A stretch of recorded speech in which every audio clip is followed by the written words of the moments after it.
প্রবাসীরা নিজের রক্তরে পানি বানায়, শাক দিয়া ভাত খায়া, সবজি দিয়া ভাত খায়া তোমাদের কাছে মিথ্যা কথা বলে, গোশত দিয়া ভাত খাইছে। ওই প্রবাসীরা গতকালকে দেখলাম আমার এক ভাইজান আমার নিজেই কইতাছে, প্যান্ট কিনতে গেছি বাজারে, প্যান্টের দাম শুইনা না কিনা চলে আসছি, পুরান প্যান্ট সিলাইয়া পড়তেছি। শুধু পোলাপানের পরীক্ষা শেষ হয়ে গেছে, নতুন বছর চালু হয়েছে, বই কিনা দেওয়া লাগবো, প্রাইভেট কোচিং মাস্টারের টাকা দেওয়া লাগবো। এ মা বোনেরা, যেই স্বামী প্রবাসে থাইকা বিদেশে থাইকা এত টাকা ব্যয় করে, এত টাকা নষ্ট করে, এত লক্ষ কোটি টাকা ব্যয় করে তোমার জন্য, নিজের রক্তটারে পানি বানাইতেছে, নিজের জীবন বিসর্জন করতেছে, কেমনে তুমি তোমার স্বামীর হকটা নষ্ট সঙ্গে মোবাইলে কথা বলতেছ? আল্লাহর দোহাই লাগে, জান্নাতে যাইতে চাইলে তুমি এমন কর্ম কইরো না। অনেক প্রবাসীরা তো মাঝে মাঝে বিচার দেয়, হুজুর স্ত্রীরা এত বোঝানো বুঝাই, মাঝে মাঝে মহিলাদের একটু ওয়াজ করবেন, তারা যেন তাদের স্বামীর কথা শোনে। আমি জিজ্ঞাসা করি, ভাই সাহেব কেন এমন কথা বলেন? আপনি বিদেশে তো কষ্ট করেন, আপনার বউকে আপনার কথা শোনে না। কয় হুজুর, বিদেশে থাকি, কর্ম শেষ করে বাসার মধ্যে আইসা রুমের মধ্যে একটু কথা বলতে চাই, আমার কেমন ব্যস্ততা দেখায়। আমি বলি, অমুক জায়গায় যাইও না, আমার স্ত্রী তত বেশি যায়। প্রত্যেক বৃহস্পতিবারে মনে হয় নিয়ম হয়ে গেছে, আমার স্ত্রী ঘুরতে না গেলে তার ভালো লাগে না। হুজুর, আমি স্বামী তো বিদেশে, আমার স্ত্রী কোথায় যায় আমার মন টানে না। আমার স্ত্রীর আমি এই কথা বললে আমারে শুধু উত্তর দেয়, তুমি কি আমারে বিশ্বাস করো না? আর বিশ্বাস করবো কারে? বিশ্বাস করবো কারে? তুমি মহিলা যদি তোমার স্বামীর কথা নাই শোনো, তোমারে আবার বিশ্বাস করবে কেন?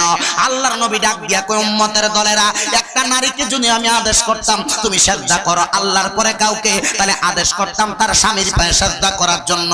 আর মহিলারা স্বামীর পায়ে সিজদা করব দূরের কথা, কোনোদিন তার স্বামীর পাওটা গরম পানি দিয়া মুচ্ছা দিছে কিনা মহিলা বলতে পারবে না। কোন মহিলা তার স্বামী কান থেকে আসার পরে গায়ের গামগুলা মুচ্ছা দিছে কিনা বলতে পারবে না। মা,